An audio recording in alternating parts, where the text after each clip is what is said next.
ಮಮತಾ ಬ್ಯಾನರ್ಜಿ ಸಂವಿಧಾನಕ್ಕೆ ವಿರೋಧಿಯಾಗಿ ನಡ್ಕೊಂತ ಇದ್ದಾರೆ.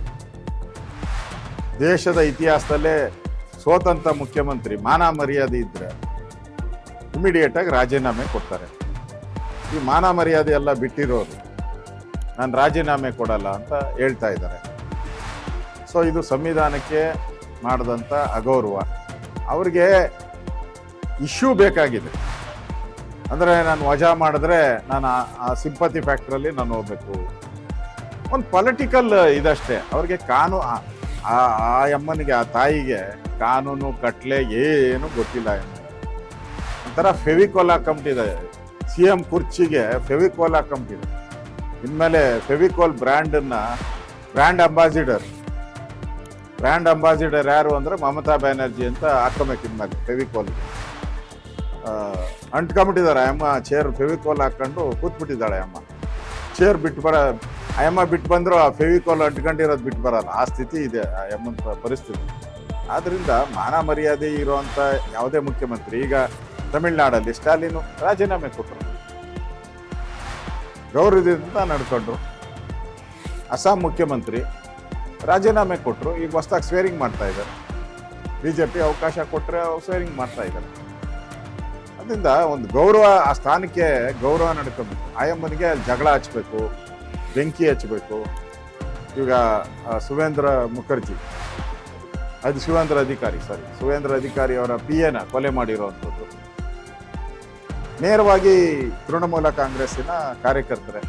ಅಂದ್ರೆ ಅವ್ರಿಗೆ ಗಲಭೆ ಆಗಬೇಕು.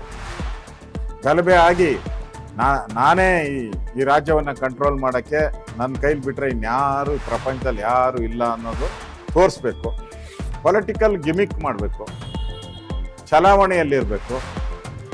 ಸೋತ್ ಮನೆ ಸೇರಿದ್ರು ಅಂತ ಆಗಬಾರ್ದು. ಚಲಾವಣೆಯಲ್ಲಿರಬೇಕು.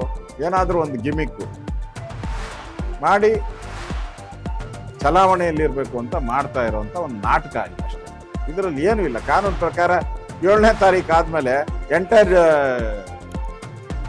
ಡಿಸಾಲ್ವ್ ಆಗ್ತದೆ. ಅಸೆಂಬ್ಲಿನೇ ಡಿಸಾಲ್ವ್ ಆದಮೇಲೆ ಈ ಅಮ್ಮ ಗೆದ್ದೂ ಇಲ್ಲ, ಸೋತ್ ಹೋಗಿದ್ದಾರೆ. ಈ ಅಮ್ಮ MLAನೂ ಇರಲ್ಲ, ಮತ್ತೆ ಕ್ಲೈಮೇ ಮಾಡೋ ಬರಲ್ಲ. ನಾಟಕ ಅಷ್ಟೇ.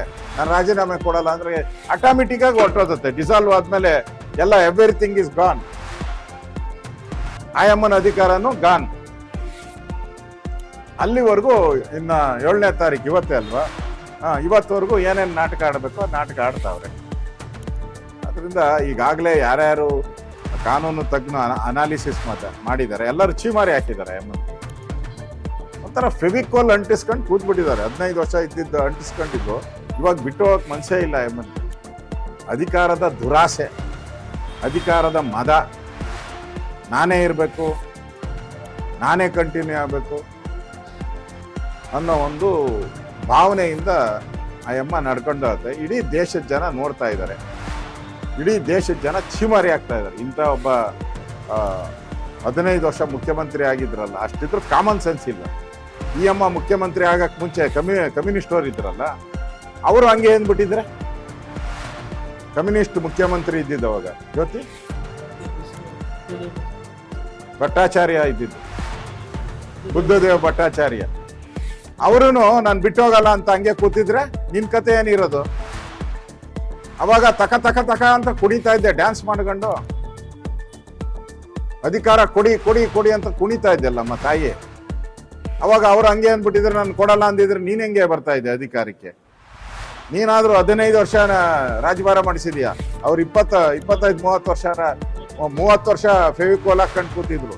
ಆ ಫೆವಿಕೋಲ್ನೇ ಜನ ಕಿತ್ತಾಕಿದ್ರು. ಇನ್ನು ಈ ಫೆವಿಕೋಲ್ ಬಿಡ್ತಾರಾ? ಕಿತ್ತಾಕ್ತಾರೆ ಇದನ್ನು ಕೂಡ. ಅದರಿಂದ ಗೌರವಯುತವಾಗಿ ಆ ಸ್ಥಾನದಲ್ಲಿ ಕೂತಿದ್ದವ್ರು ಗೌರವಯುತವಾಗಿ ನಡ್ಕೊಬೇಕಾಯ್ತು. ಇಡೀ ದೇಶದ ಜನ ಚೀಮಾರಿ ಆಗ್ತಾ ಇದ್ದಾರೆ ಅವರ ನಡೆಯನ್ನು ನೋಡಿ. ಏನಾದರೂ ಅವ್ರಿಗೆ ಪ್ರಾಬ್ಲಮ್ ಇದ್ರೆ ಸಂವಿಧಾನ ಪ್ರಕಾರ ಕೋರ್ಟ್ಗೆ ಹೋಗ್ಲಿ. ಅಲ್ಲಿ ಏನ್ ತಪ್ಪಾಗಿದೆ ಅಂತ ವಿಮರ್ಶೆ ಮಾಡ್ಲಿ. ಈಗ ನಾವು ಜೀವರಾಜ್ ಕಾಂಗ್ರೆಸ್ ಅವರು ಗೆದ್ಬಿಟ್ಟಿದ್ರಲ್ಲ, 3 ವರ್ಷ ಇದ್ರಪ್ಪ, ನಾವು ಫೈಟ್ ಮಾಡಿದ್ರಿ. ಈಗ ಜೀವರಾಜ್ದು ಮತ್ತೆ ಶಾಸಕತನ ದೊರೆತಿದೆ, ಕಾನೂನು ಪ್ರಕಾರ ಫೈಟ್ ಮಾಡಬೇಕು.